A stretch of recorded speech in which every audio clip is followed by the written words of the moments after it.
یہ کہانی ہے ایک ایسے بادشاہ کی، ایک ایسے حکمران کی جس نے خدائی کو ہی چیلنج کر دیا۔ اس کا غرور، اس کا تکبر آسمان کو چھو رہا تھا، لیکن اس کا انجام ایک بہت ہی معمولی، ایک بہت ہی چھوٹی سی مخلوق کے ہاتھوں ہوا۔ سوچنے کی بات ہے نا کہ دنیا کا سب سے طاقتور بادشاہ جس نے 400 سال حکومت کی، وہ ایک چھوٹے سے لنگڑے مچھر سے کیسے ہار گیا؟ یہی سوال تو اس پوری کہانی کی بنیاد ہے۔ یہ ہمیں بتاتا ہے کہ اصل طاقت کیا ہے اور تکبر کا انجام کیسا ہوتا ہے۔ تو چلیے اس کہانی کی گہرائی میں چلتے ہیں۔ تو یہ سب شروع کہاں سے ہوا؟ کہانی کا آغاز ہوتا ہے اس شخص سے جسے تاریخ کا پہلا اور سب سے بڑا بادشاہ کہا جاتا ہے۔ جی ہاں، بادشاہ نمرود۔ اچھا، تو یہ نمرود تھا کون؟ دیکھیں، یہ کوئی معمولی حکمران نہیں تھا۔ یہ حضرت نوح علیہ السلام کے پوتے تھے۔ بابل جیسے بڑے بڑے شہر اسی نے بسائے اور ایک بہت بڑی سلطنت کو جوڑ کر رکھا۔ اور سب سے حیرانی کی بات یہ ہے کہ شروع میں اسے ایک بہت اچھا، ایک منصف حکمران مانا جاتا تھا، وہ شخص جس نے ایک تہذیب کی بنیاد ڈالی۔ لیکن یہیں سے کہانی کا رخ بدل جاتا ہے۔ جیسے جیسے طاقت بڑھتی گئی، ویسے ویسے غرور بھی آسمان پر پہنچ گیا۔ جو انسان کبھی اپنے انصاف کے لیے مشہور تھا، اب وہ اپنی ہی طاقت کے نشے میں دھت ہو چکا تھا، اور بس یہی اس کے زوال کی شروعات تھی۔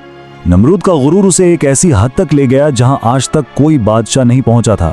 وہ صرف حکومت نہیں کرنا چاہتا تھا، نہیں، وہ چاہتا تھا کہ اس کی عبادت کی جائے، اور یہیں سے اصل ٹکراؤ کا آغاز ہوا۔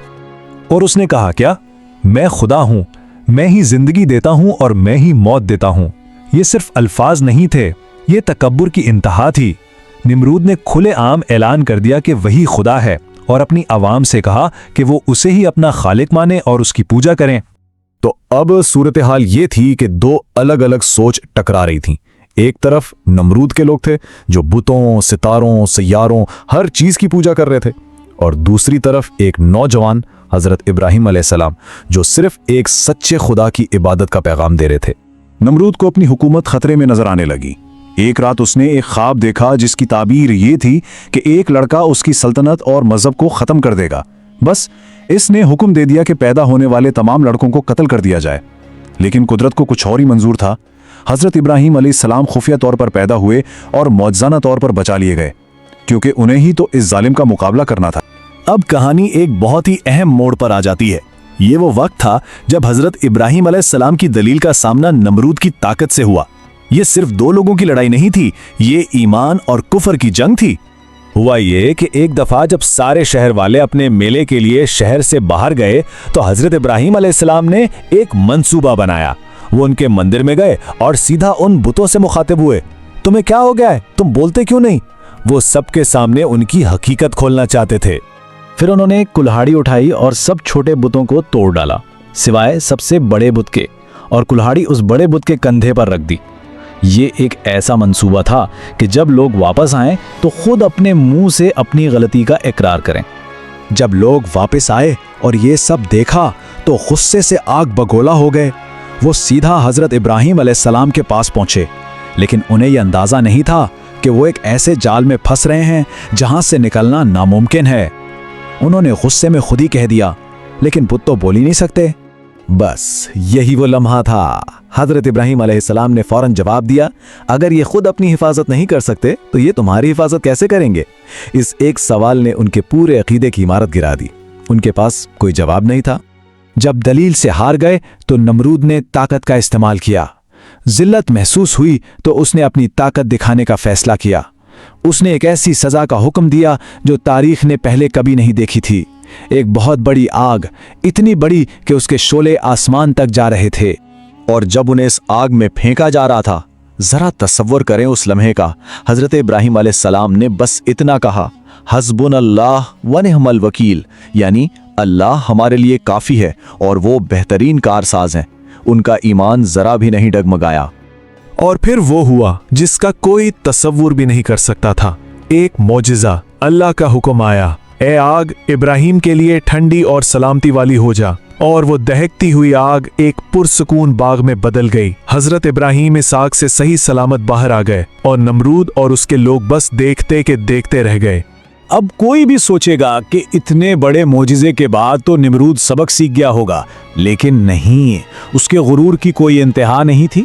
اس نے اپنی اس جنگ کو ایک نئے لیول پر لے جانے کا فیصلہ کیا اور اس بار اس نے سیدھا خدا کو چیلنج کر دیا۔ وہ ذرا بھی نہیں جھجکا۔ اس نے حکم دیا کہ ایک بہت اونچا، بہت بڑا مینار بنایا جائے، اتنا اونچا کہ وہ آسمان تک پہنچ سکے، تاکہ وہ وہاں جا کر خدا کا مقابلہ کر سکے۔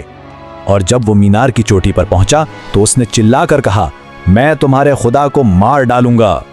اس نے آسمان کی طرف تیر چلائے، لیکن وہ تیر خون میں لت پت ہو کر واپس کیوں آئے؟ یہ اللہ کی طرف سے ایک تدبیر تھی۔ نمرود کو یہ وہم ہو گیا کہ اس نے واقعی آسمان کے خدا کو مار دیا ہے۔ اس کا غرور اور بڑھ گیا اور یہی وہم اسے اس کی تباہی کے اور قریب لے گیا۔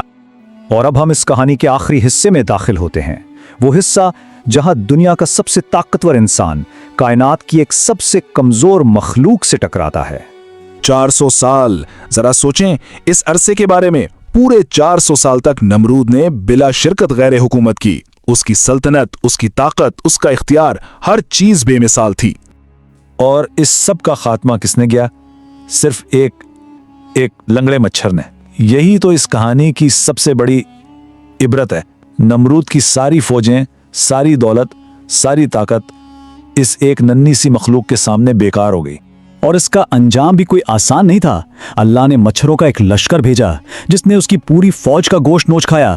نمرود بھاگ کر اپنے محل میں چھپ گیا، لیکن ایک کمزور سا مچھر اس کی ناک کے راستے اس کے دماغ میں پہنچ گیا۔ کئی دنوں تک وہ مچھر اس کے دماغ میں بھنبھناتا رہا۔ تکلیف اتنی شدید تھی کہ وہ لوگوں کو پیسے دیتا تھا کہ اس کے سر پر ہتھوڑے ماریں، اور آخرکار ایک زوردار ضرب سے اس کی کھوپڑی پھٹ گئی اور اس کی 400 سالہ حکومت کا خاتمہ ہو گیا۔ آخر میں امام شافعی کا ایک قول اس پوری کہانی کا نچوڑ بیان کرتا ہے۔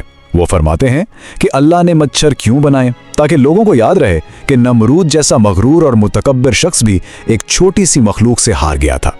یہ کہانی ہمیں ہمیشہ یاد دلاتی ہے کہ اصل طاقت غرور میں نہیں، عاجزی میں ہے، اور سب سے بڑا ظالم بھی ایک سب سے چھوٹی چیز کے سامنے بے بس ہو سکتا ہے۔